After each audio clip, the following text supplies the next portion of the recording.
Welcome back to another video. Today I'm going to show you how to draw this eye using charcoal. I like to use charcoal pencils because there's less mess, and these three are my favorite.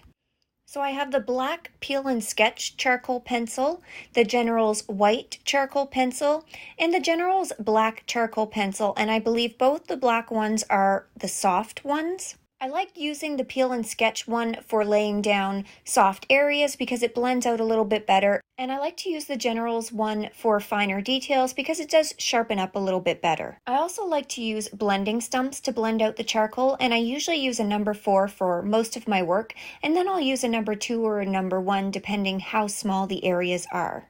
Now, this tutorial will have a mix of real-time footage and sped-up footage, and I'm going to explain exactly what I'm doing throughout, but I always like to start with my whites going on top so I can make sure that I keep any of my lightest and brightest areas. And I like using mid-tone papers like this Canson Mi-Teintes gray paper. And this will allow us to not only focus on our lights, but we'll also be able to add some darks to it, and then the paper sort of acts as our mid-tone color. So that's why we really only need 2 colors for this. So you could follow along with a white and black colored pencil if you wanted, but I just like how charcoal blends out and how it softens out, but you can also get some details as you can see. So first I'm taking that General's white charcoal pencil and I'm just going to block in all of my lighter highlight areas, and this is just going to help me to start shaping this eye shape because we want to shape the structure that's underneath of the eye right now. And then I do the exact same thing with my dark Peel and Sketch pencil, so I'll take this and start blocking in all of the shadow areas. And your charcoals really don't have to be sharp at this point at all. I only tend to sharpen them up towards the end when I want to add some little details in. Now you could use stick charcoal for this as well, and you can just use the corners of them to get into some of those finer lines around the eye. But as you can see, the Peel and Sketch pencil is still quite thick, and I'm still able to get some of these finer lines with it.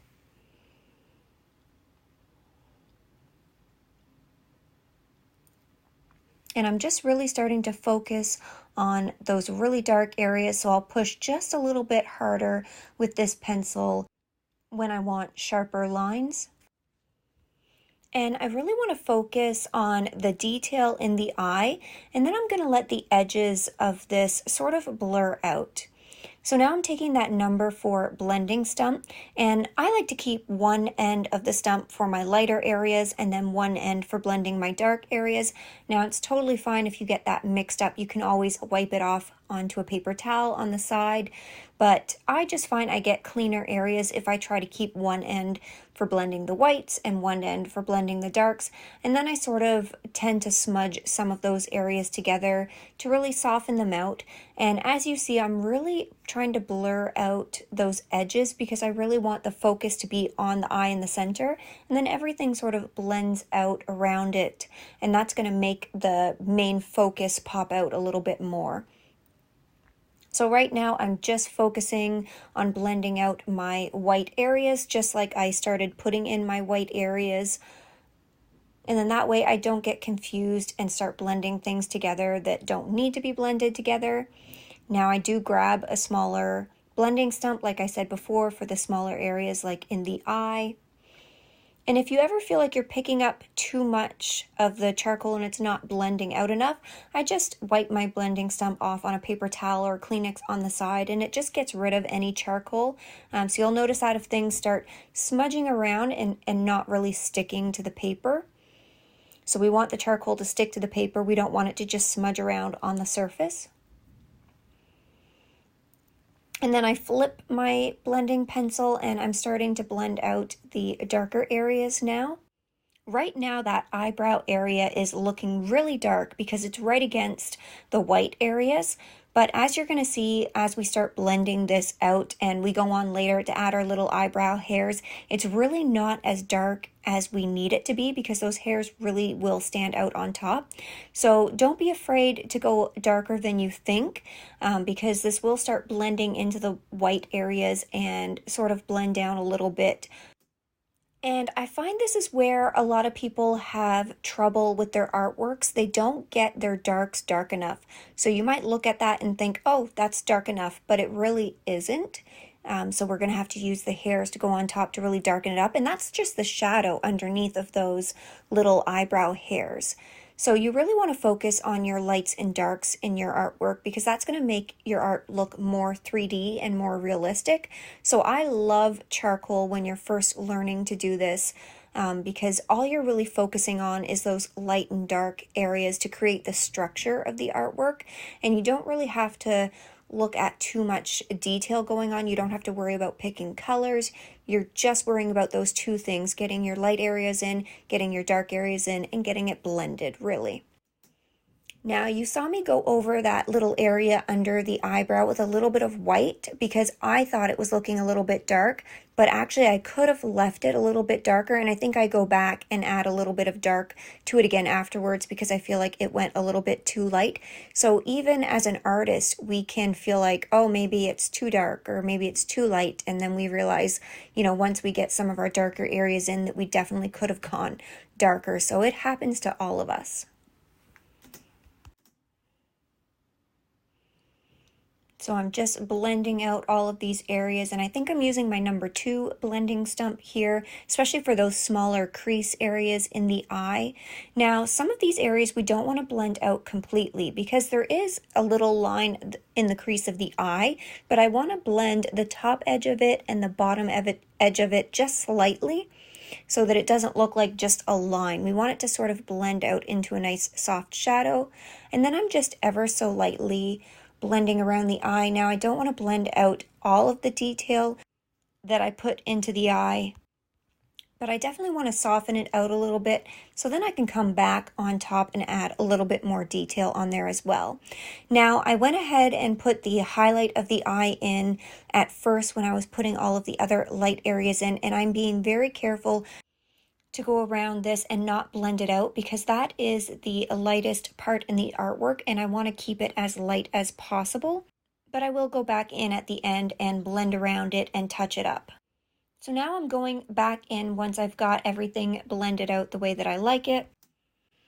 And this is where I'm really looking at my reference photo and really looking at the areas that stand out. So where the light is really hitting it. And that's all of like the bony structures and the areas on top of the eye, like the middle of the eyelid where it stands out a little bit more. Some of those creases under the eyes and around the edges where I want it to fade out just a little bit more. And then I'm going to go ahead and lightly blend all of this out again. And one of the really nice things with charcoal is they do blend and layer so nicely. So even though we're using the Canson Mi-Teintes here, which is a fairly smooth paper, I am using the more grippier side, but it's still pretty smooth. These charcoals still layer very nicely over top, and you can definitely get quite a few layers down.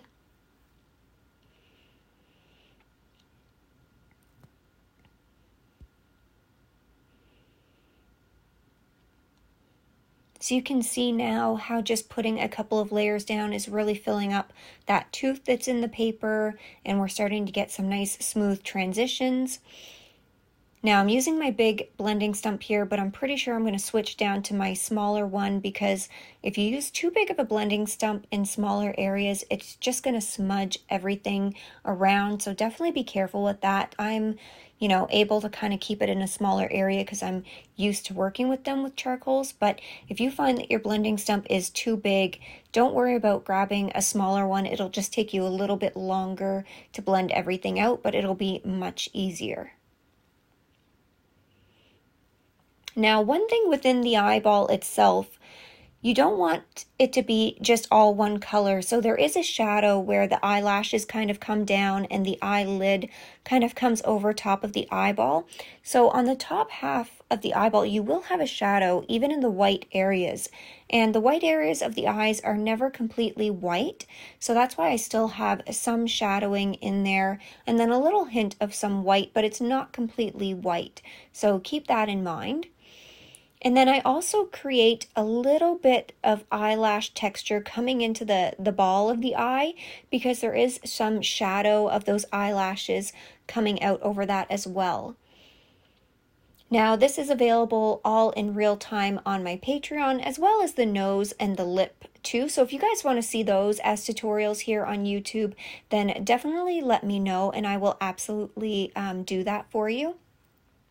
But on my Patreon, you guys get the line art and the reference photo, and of course I walk you through it step by step from beginning to end, all in real time.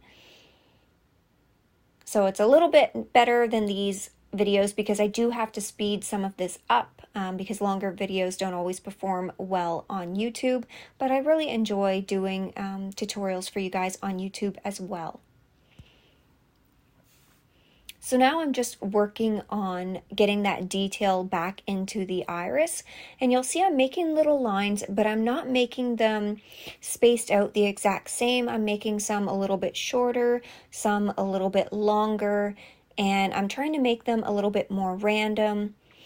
And then I will go back in with the white and do the exact same thing just to get a little bit more of those highlights in there.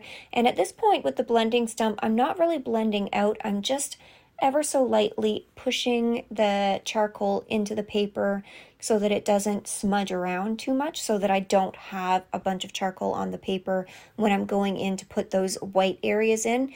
So that's all I'm doing, is just lightly pushing it into the paper. And you can even take a puffer tool like I like to use with pastels, and you can puff over your charcoal work. So if you've got any excess dust on top of it, you can puff that right off your paper and then you won't risk smudging it or anything. Now this is where I'm coming in with my last little white highlights, and you can see just how saving that white area in the iris makes it pop so much more than the rest of the picture, because that is our true white area. We didn't add any other colors there, so that white area in the eye really pops. And then I'm just going in and adding a few little white highlights within the eye just to have some reflection, but again, it's not going to be as white as that whitest area in the eye. And just ever so slightly blending out those areas.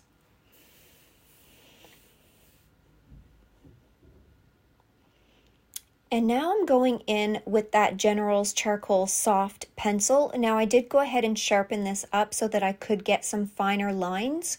And as you're going to see here, as we put our eyebrow hairs in, they do go right over top of that darker charcoal that we put down.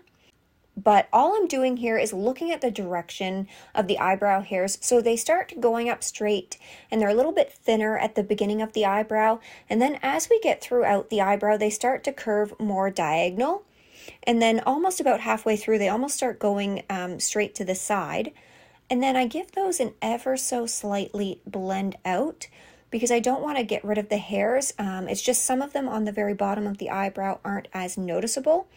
So I even take my finger sometimes and I'll just ever so slightly lighten some of those hairs. And then I will go in at the end and add a few little stray hairs to kind of show that she missed plucking some of them. And now one of my favorite things here was doing these eyelashes. And one thing you want to remember when doing eyelashes is they're not straight, they always curve. And if you're looking at somebody straight in the face, so on the right side of the iris, they always curve to the right, and on the left side of the iris, they always curve a little bit to the left. And no eyelash is on its own, so all the eyelashes kind of clump and stick together. So you're going to see me doing that throughout here, and now on the other side, I'm curving those eyelashes towards the other way. There are no real straight eyelashes. And you can see how I'm going back through and just thickening up some of those eyelashes so that they look like they sort of clump together. And especially people that wear mascara, their eyelashes clump a lot more. They might be a little bit longer. They might be a little spidery looking. So you really have to look at your reference photo to see how your eyelashes are. And then now the eyelashes on the bottom eyelid are a little bit more sparse, but they still clump together. So keep an eye on that. And I find in the middle, it's a little bit longer, and then towards both edges, they get a little bit shorter. So I'm just making sure I go back in and add a few little clumps and any touch-ups. And then if I've gone a little too far into the eye, I just take my blending stump and blend that area out. And you want to make sure that your eyelashes don't start on the inside of your lower eyelid either. They start on the outside. The top, it's kind of a little harder to see because she is wearing some kind of mascara or eyeliner or something. But on the bottom eyelid, our eyelashes start at the outside, if that makes sense. So just keep an eye on that when you're doing your artwork. I hope you guys enjoyed this tutorial. If you did, please give it a like, and thank you so much for watching, and as always, I will see you in the next one.